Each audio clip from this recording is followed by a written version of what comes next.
What's up, guys, and welcome back to AxeTastic Tuesday.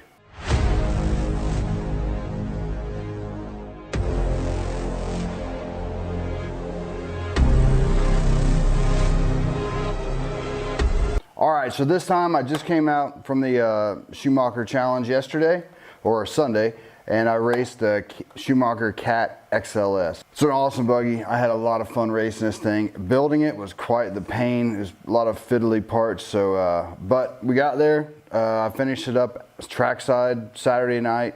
Got a few laps of practice on it, and then raced it Sunday, and just had an absolute blast. So the only thing I had issues with is I didn't build the shocks very well.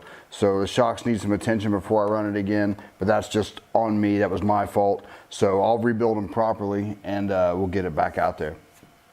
Carl from 51 Paint Depot done the shell. He kind of used the Masami Hirosaka paint schemes, kind of went with that style, but with my colors, obviously. And then our mate Dan Rollins, who we lost last year, that's his name up there, and his sticker basically we have put on our cars in remembrance for him. But yeah, I'll take the shell off here, all Velcro, so no clips or nothing. It's on there pretty tight. And then you got the belt that runs through the middle. There's two belts at the back. The tires that I was racing with, they were Schumacher cut staggers just like these, but these are just a brand new set that I haven't glued up yet. James Smith loaned me his fronts because they're already glued up, as well as yellow mini spikes he loaned me. On Sunday morning it was pretty wet, so I ran the silver darts, the Schumacher darts, and they done pretty well, but as the track started drying up, we went to yellow mini spikes. You can do it with a stick pack. They've got a kit where you put the stick pack in, or they also included the stuff you use for the shorty pack. So shorty packs is what I use, so that's what we got in there. I got a Hot Bodies motor and Speedo actually, and this one, it's a Hot Bodies 8.5 and the Flux Pro, I think it was, Speedo. I used this years ago when I tested the associated B5 and B5M, and it worked great, and I've had it sit in the toolbox ever since. So I'm like, you know what, I can leave it in here, so I put it in there. Transponder goes right here on top of the belts. There's a belt guard on the top and bottom, obviously. Savix 1267 I use in here. And the spur, Jody, my mate, pointed this out. This is a stock transmission. It's like 3-gear transmission. The spur is quite loose no matter how tight you make the slipper, so that was kind of weird.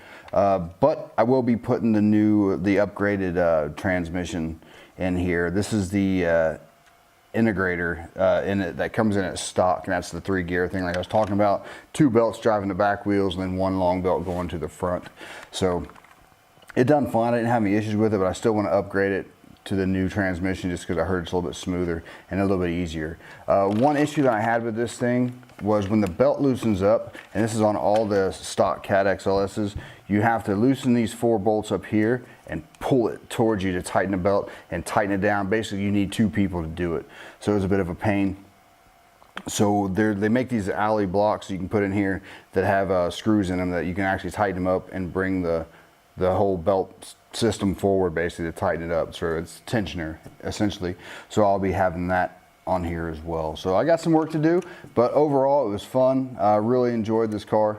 Like I said, the shocks were pretty bad, but that was just on me. That's my fault.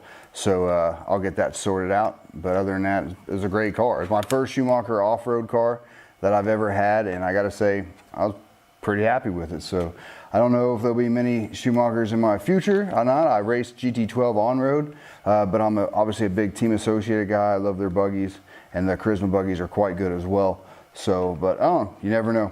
We'll see. One thing I did upgrade was I did put the carbon fiber rear shock tower on here, and I want to put the carbon fiber plate across the back here. Again, one of my mates, Jody Housley, was telling me that's a good upgrade because that breaks a lot apparently. So we'll see. I'll probably swap it out here soon. But other than that, if you got any questions or comments, please post below. Great buggy. It's a bit of a pain to build, but it was still a lot of fun. So there you go, the Schumacher CAT XLS. And like I said, we'll see you next time. And if we don't see you on the track, we'll see you on the trail. Later.